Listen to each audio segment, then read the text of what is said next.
Obama, Howard speech versus Robert Smith. Now, Robert Smith, this black billionaire, gave the commencement speech at Morehouse University. It's all black male college. And he pledged $40 million to pay for the college debt, to give those brothers a clear, clean cut, going forward without having all this college debt. Now, when Obama gave the speech at Howard, it was no more excuses. Pull yourself up by your bootstrap. This is someone, man, when you look at Obama's speech was a speech of, this is your fault. The reason why you in the hole that you in is on you. See, growing up, our parents would always tell us, man, that we as black people, we had to work 5 times harder than white people to achieve 25% of what white people achieve.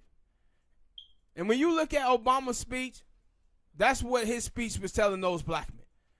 This is you basically accepting second-class citizenship. And they're saying, hey, we got to make do out of it. No, people going to keep working hard and doing their thing anyway. Because this is what life is about. But you must work every single day to make things better. You can't just accept that things are the way that they are and say, hey, man, we got to do what we got to do. No, we're going to do what we got to do anyway, but we still got to fight to make things better. Now you see with Robert Smith, he understands this. He understands that, college education will not be good or as good for African Americans as it is for white people if they bog down in all of this debt. So he went in and paid $40 million to wipe clean the debt of those African American brothers at their school. That's what leadership looked like. That's what leadership looked like. But contrast those two speeches, man, and you will see one dude who's good for black America and another who's not. Or who wasn't.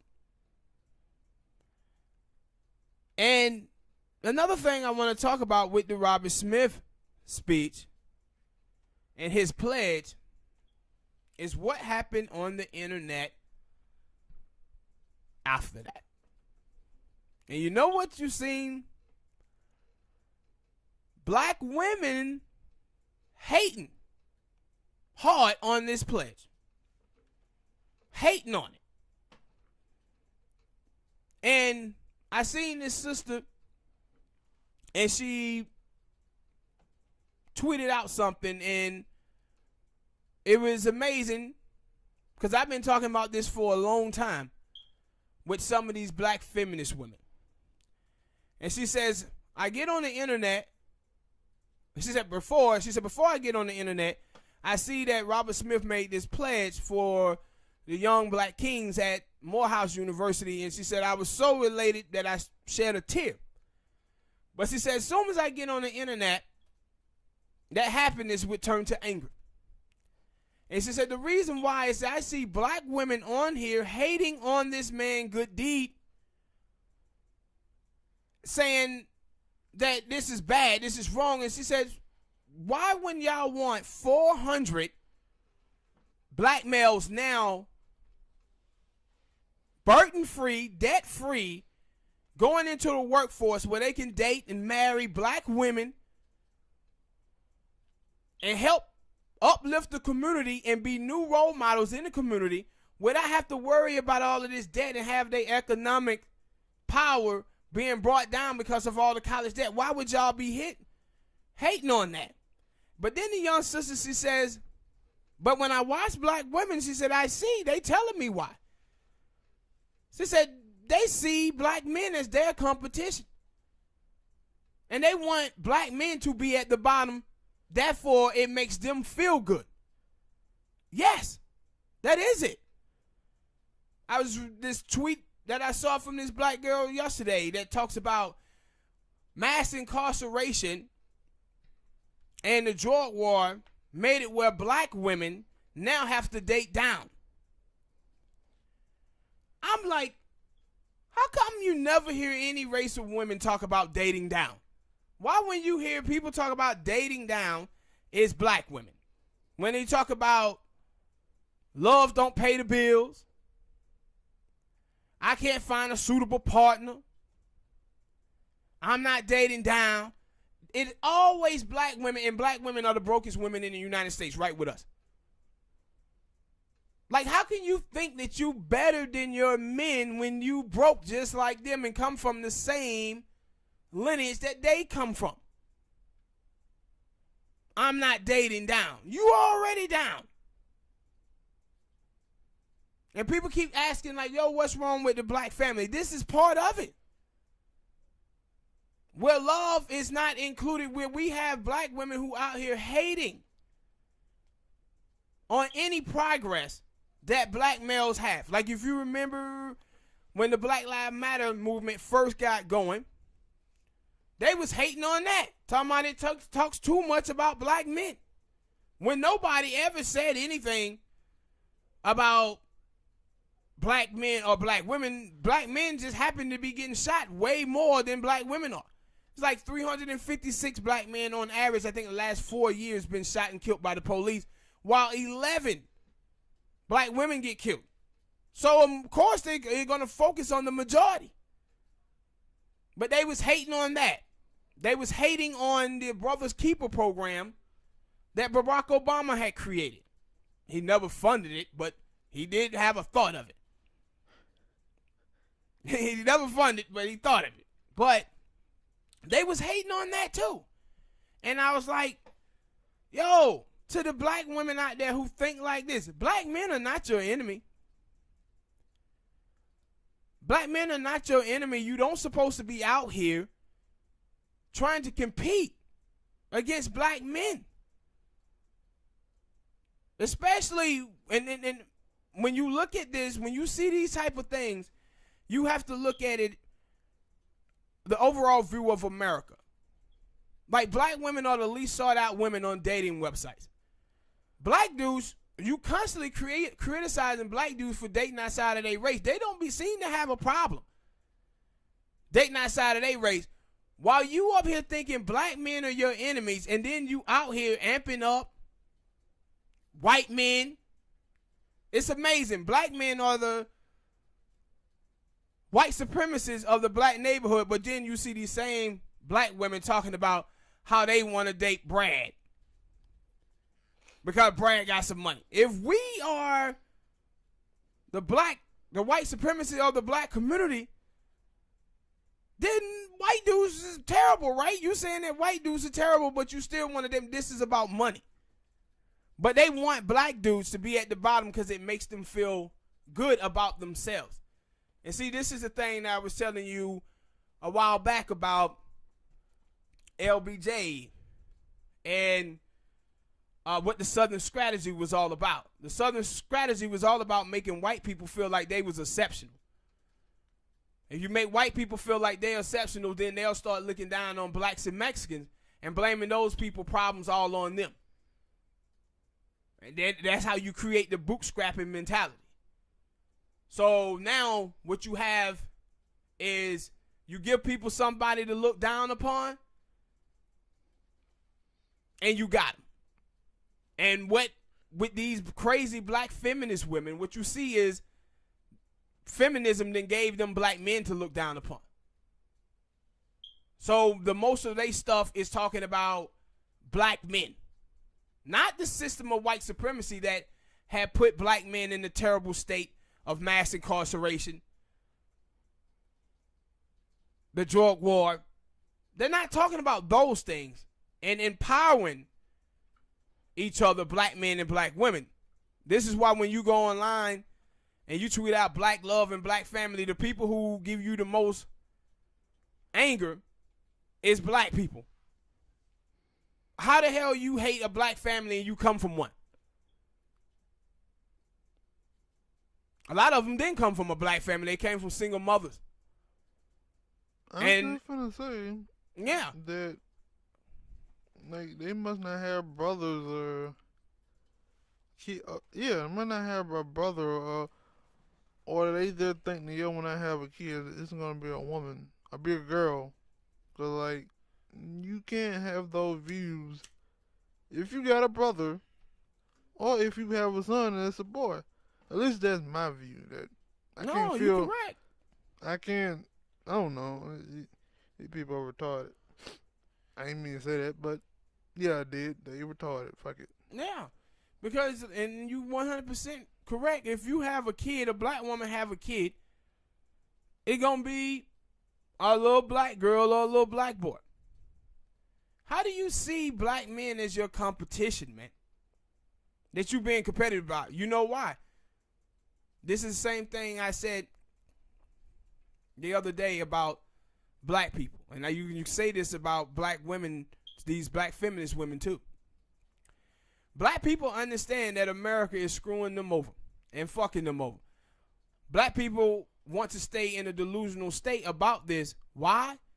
Because if they had to face the truth, that means they would have to do something about it. And it's easier for black people to go around and be delusional and blame each other for the problems that this white supremacy country have created for us than it is to them challenging white supremacy. See, with black women, they look down, these black feminist women look down on black men because if they had to look at their white counterparts, they'll see how much they behind white women. They don't want to face that truth. They just want to keep looking down on black men because they feel that they doing better than black men. And that's what was crazy about this young lady who said this. And brother, in the comment section, he was like, no, actually, black women don't have to date down. Actually, it's 3 times as many black men who make over $100,000 than it is black women. There's plenty of black men to go around for black women. Of course. Of course it is. But they don't want to hear that. Their whole thing is that they are doing better than black males are because they have college degrees. But black women between the age of 20 and 49 with a bachelor's degree only have $1,000 net worth. Single black mothers in this country is only worth $5. So you should be wanting black men to succeed, because if you get a divorce, you would be taken care of as well. But they didn't screw our sisters up with this feminism stuff. A lot of our sisters out here talking through a white woman's perspective and don't understand this.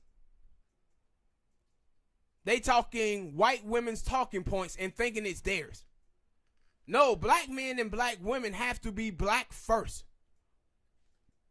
Your place in this country is about your race. It's not about your gender or your sexual orientation. And it was a young sister transgender that got killed. You guys probably seen this. It was a video. It was a video about a month ago where she got jumped by these dudes. And then yesterday they found her shot and killed. These people in the gay community, in the black gay community, they are so typical. Like, you know exactly what is going to be said once you read this story. And it's going to be about homophobia in the black community. That's what they're going to talk about. These are people, like I said, who put their sexual orientation ahead of their race. You have a whole Republican Party that hates gay people. Vote against them every single time. But what you see from gay black folk, they just want to talk about homophobic thoughts and actions from the black community. And what they're doing is stigmatizing us as being homophobic when you have a whole political party of white folks who are homophobic. But the racism that goes on in the white gay community, you would never hear gay black people talk about that at all. At all. The same thing when you watch black women and the racism of white women. You never see feminist women talking about the racism that goes on amongst white women. That every time the police is being called on black dudes and black women in this country, it's always white women who are doing the calling. And this is a problem in our race. When you look at young lady who was killed, the transgender that was killed, I don't know what happened. Only thing I saw was a video of a dude fighting a dude. I don't know if it was homophobic or what. They don't know if it was homophobic. But just because it was straight black men or men who looked at straight, they all of a sudden jump into this straight black men suck. Straight black men are trash. Straight black men is weak as link. We have gay people who is within our community and black women who are part of our community, and a lot of them are our enemies. And that's what this black girl, she says. She said, I come to the realization that black men, they don't trust us. And rightfully so. Yes. Yes. And these blogs, like the website like The Root, and these places, they be putting these type of black people in the mainstream to peddle this nonsense to black America. And what they're doing is focusing on individuals and allowing capital and these institutions and the Democratic Party to escape. We ain't going to get anywhere like this, focusing on individuals. Like I said, if Martin Luther King Jr.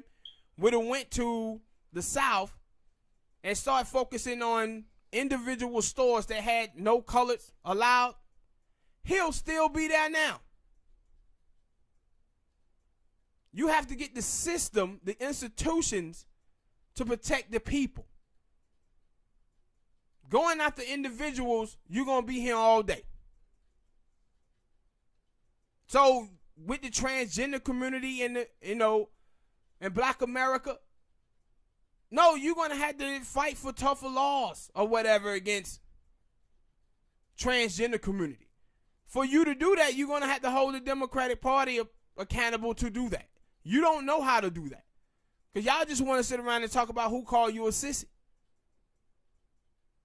Or who called you a faggot. That stuff is life, social norms that needs to change within the community, not politics. This shouldn't be overriding our politics. Our politics must be focused on policy and not your feelings. But now we have women and men who's in our community who want to do accountability politics. That's why people rail against y'all, because you're annoying. The stuff that you talking about will not improve black America whatsoever. You worrying about your feelings, and we worrying about policy.